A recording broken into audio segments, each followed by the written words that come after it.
Hi everyone, welcome back to my channel. My name is Jessie. As always, we're here to talk about plants. Today, specifically, we are going to be talking about my personal top 5 picks for what I think are the most underrated houseplants. When I started thinking about, the houseplants in my collection that I wanted to talk about for this video, I really wanted to focus on plants that I don't really see featured in a lot of the plant videos that I watch and a lot of the plant Instagram people. If you're unaware, there's a really large plant community on Instagram, and there's just, some plants that I feel like deserve some more love, and I just don't really see them being talked about a lot. So I just wanted to feature them today. So if you would like to hear my top 5 most underrated houseplants, then just keep on watching. Okay, so the first plant we're gonna be talking about today is actually the Cebu Blue Pothos. Now, I didn't really feel like going and getting my large one, but I do have this small plant is a propagation. So it's a couple of cuttings that I rooted in water from my larger mother plant. This is one of the best houseplants that I own in my collection, just as far as it is, I think, the most prolific grower that I have. I don't have any other houseplant that is growing as quickly as this guy does, which includes this little propagation plant and the mother plant, constantly giving me new growth, never not new growth on the plant. So as you can see, if you look at this guy, I can see that it has 2 new growth points right here, and it also just unfurled this leaf today. You can see it's a fresh new leaf. So not only are these really quick growers, but the patterning on their leaves in the light is almost like a turquoisey, deep blue color. Which I really, really love. I think they're so beautiful, especially the one that I have in my room. I have it hanging in the window, so when the light shines in and hits it, it's this blue color, and they're so beautiful. So I was lucky enough to find this at Lowe's for relatively cheap. At least my mother plant anyway, I found at Lowe's for relatively cheap. But since buying that one about 6 or 7 months ago, I've never seen them in a nursery at all. So I've never seen them in a Lowe's, not a big box store, nor a local nursery. So I suppose they're kind of hard to get your hands on, but maybe not. Maybe it's just where I'm located that they don't really have them around. If you don't know, I'm from the Buffalo area in New York. So I don't know. But I am continuously propagating this plant. Every 2 weeks or so, I take cuttings, I root those in water, and then I pot them up, and then I start all over again. So I'm always taking more cuttings, and the plant is still growing to be bigger despite me constantly cutting it. So I really would recommend getting a Cebu Blue Pothos in your collection if you can. They bring me so much joy. So I really recommend having them. And that is why they're so underrated. I feel like I also never see them. I've never seen anybody on Instagram feature it, at least not that I can remember. And I've not really seen it in any plant videos now that I'm thinking about it. I think maybe I've seen Plantarina talk about this once or twice, but otherwise I never really see anybody feature them. And I am obsessed with mine. You need to get yourself one. Go get yourself a Cebu Blue if you can. They are amazing. Okay. The next plant that I think is kind of underrated that we're going to talk about today is a variegated peace lily, and is actually in bloom right now, which I love. And I actually got her pretty recently-ish. This plant I actually weirdly bought off of Amazon, which there are a couple of plant sellers on Amazon that you can order from, and they're relatively reputable. I haven't had any but terrible experiences with Amazon.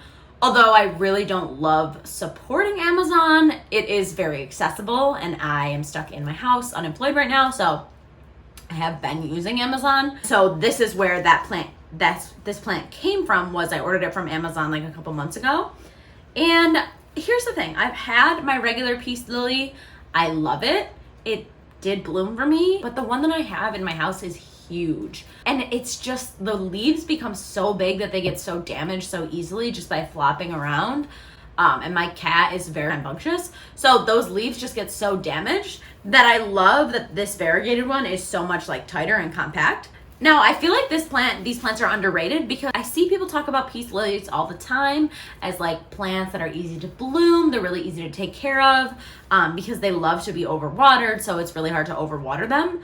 But I almost never see people talking about the variegated version of them, and that is very weird to me because to me, variegated plants are always the ones that are the most hyped up. So, you'd think that people would be talking about these more, especially because I feel like it's so rare that you get this like white variegation in more cheaper common houseplants. I feel like you usually have to pay more money, like a Monstera Thai Constellation or a Monstera Elbow, where they have like that white in them. I feel like it's rarer to find variegated plants that have white.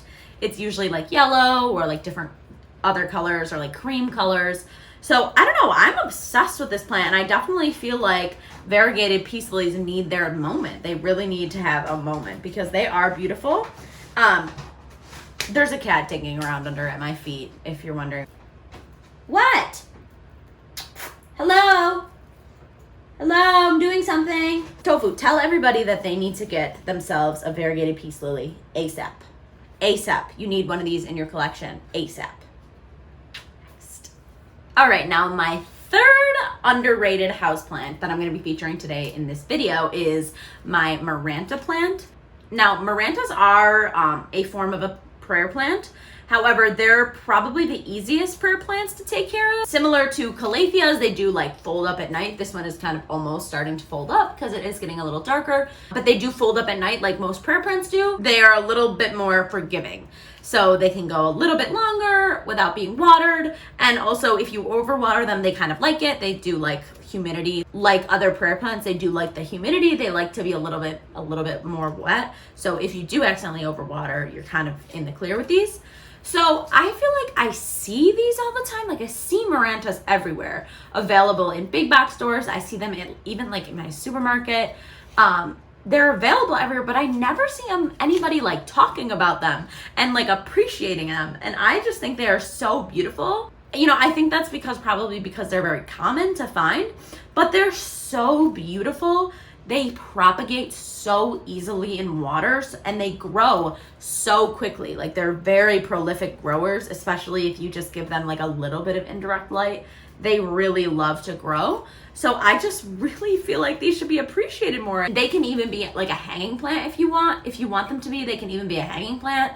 So I'm obsessed with mine so much, and I actually just ordered a variegated version off of Etsy, so it should be shipping to me in the mail soon. I always have some reservations about ordering online, just like I was talking about with Amazon. Like I always kind of feel a little bit hesitant, but I really would love to have like a beautiful white splattered variegated version of this miranda because I am obsessed with it.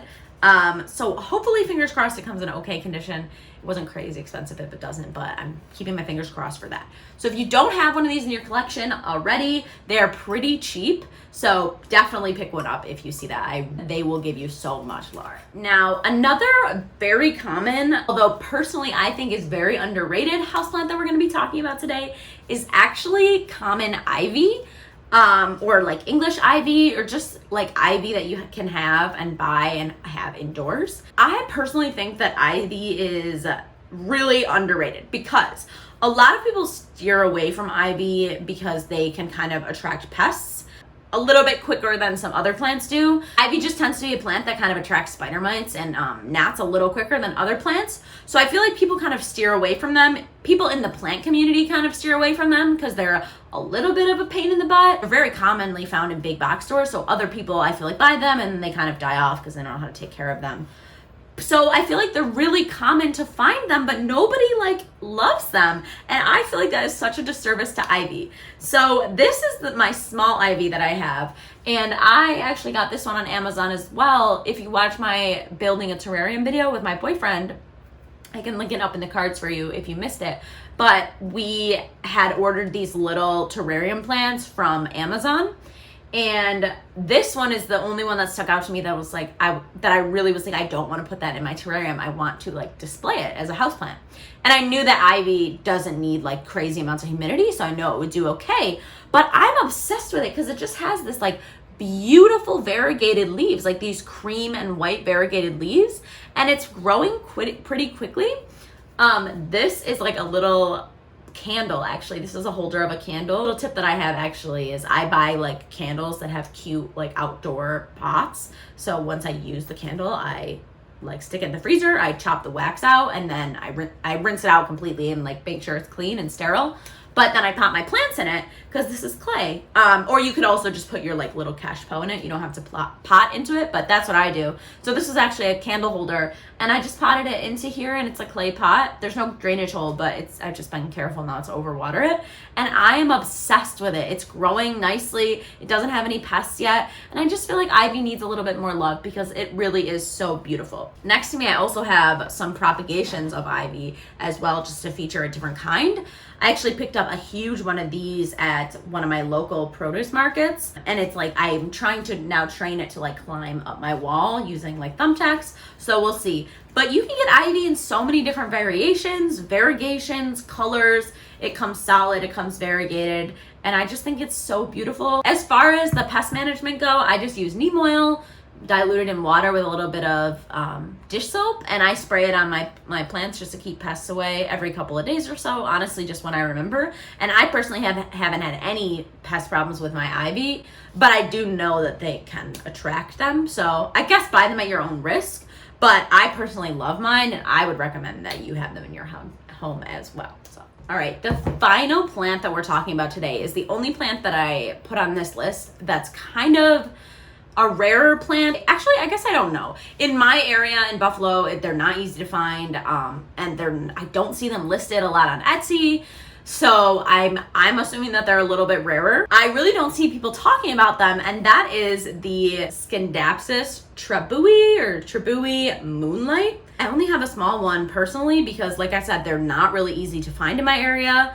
I was looking on Etsy for a long time, waiting to see if there were any like US sellers that were selling them. I could only find them coming in from Indonesia. Some people do order from Indonesia and don't have an issue. There are a lot of places there and in Thailand that try and import plants into the United States for houseplants because they grow better over there. And they grow naturally over there. So there were a lot of sellers that on Etsy that were selling them in Indonesia, but I just have anxieties about, getting plants from overseas. So, but randomly one day, this girl in this plant Facebook group that I'm in on Facebook posted that she had this available for sale. This propagation was $60, which is a lot, honestly, like a lot for 2 leaves, just like a rooted cutting. But I mean, the roots were in really good shape, and you can see right there on the outside here, I planted it in this mason jar for now. The roots were in really good shape, and it does have a little leaf now coming in, a little new growth point. So I'm hoping that in a couple of weeks it'll have a full new leaf as well. I am obsessed with this plant, and I just want to hear more people talking about them. I want them to become more popular and more common so that I can get more of them. Their leaves are so waxy and thick and beautiful, and I just think they're so underrated and not talked about enough. And somebody please tell me where I can get a couple more cuttings of these if you know. That is going to be it for this video. I hope you enjoyed my roundup of what I think are some underrated houseplants. Let me know what you think some of your underrated houseplants are, if you have any, in the comments. Also, if you have any questions or you want any video requests or anything like that, let me know in the comments below. I would love to hear from you. But for now, I will see you in my next video. Bye!